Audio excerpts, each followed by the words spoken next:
It all starts with a story that motivates someone to take action. We are traveling the country, stepping into the heart of nonprofit organizations to discover how they're using storytelling to better connect with their donors, their communities, and have a greater impact. Nonprofits make America great. People helping people. One act of kindness, one small triumph, one story at a time. In today's episode, we're in Kalispell, Montana. Before we get into your organization, I heard something about a chicken coop being under this building. Where are we? It's true. We are in the historic KM building, which I suppose used to stand for the Kalispell Mercantile years ago, turn of the century style.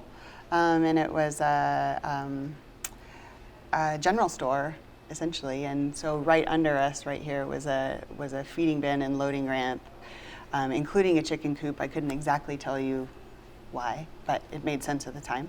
But now you have turned it into a place that helps the youth of Kalispell. We are working with youth and families, many of whom are involved in the justice system, but not necessarily. Our biggest goal is to both help someone who is kind of just getting involved in the system or to help them stay out of it. In a small community, I mean, Kalispell isn't that big. No. How important is storytelling in the work that you do to engage the community? Yeah, I think it is sort of the fundamental basis of what we're doing, because I mean, it happens to be that our mission is about empowering youth and strengthening community, right? So that's about connecting with each other. I would say the two most important things in my mind are connecting back to our mission, which is about that connection and community, right? So that's helpful. I feel fortunate that I really believe in what we do, and so there's nothing disingenuous about talking about it as being really important to everyone, you know? But also know your audience, right? So if you're telling a story, yeah, you need to know something about timing, and you need to remember the punchline, but you also need to remember who you're talking to, right? That's so important. Yeah. So I like to ask a lot of questions. We like to ask a lot of questions. We ask it of ourselves, you know, what do we want? What is it that we want to know? What is it that we do? And we ask it of other people, like, what do you care about? You know, what's important to you about what we do or about what you want your community to feel like, you know? And I think the well-timed question is the key to life sometimes.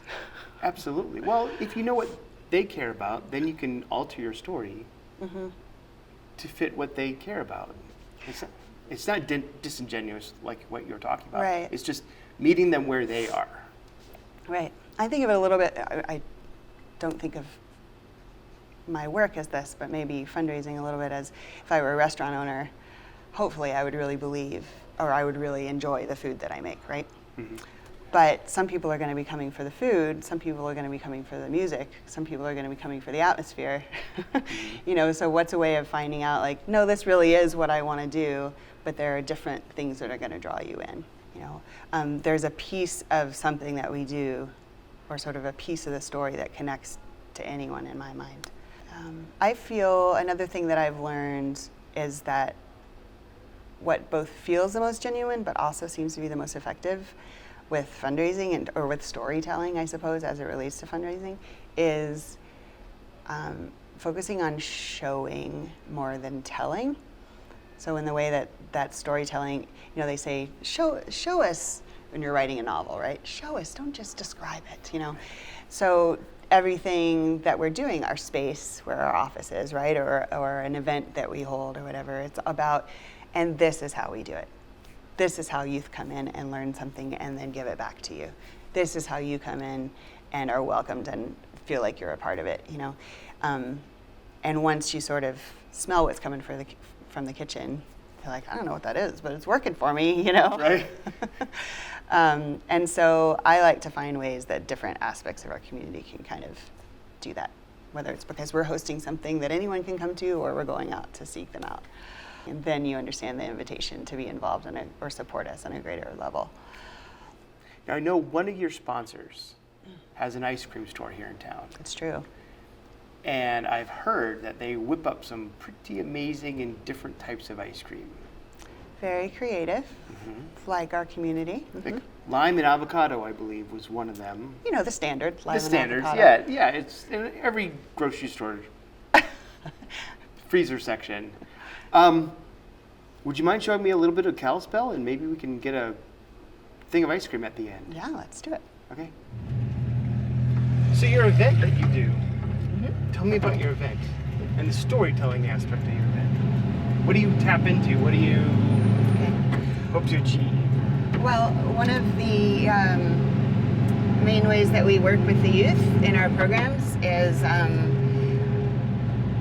job skills and life skills, and a lot of that is based around working in a garden that we manage for the middle school.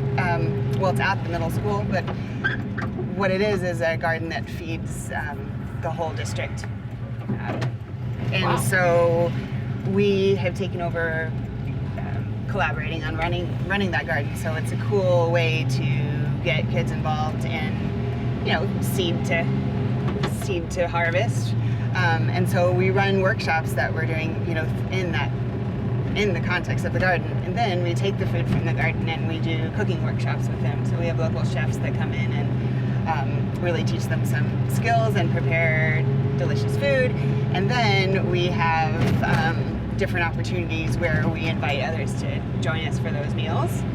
So as a youth going through, you have the opportunity anyway to go from growing something for the first time all the way through serving it to someone.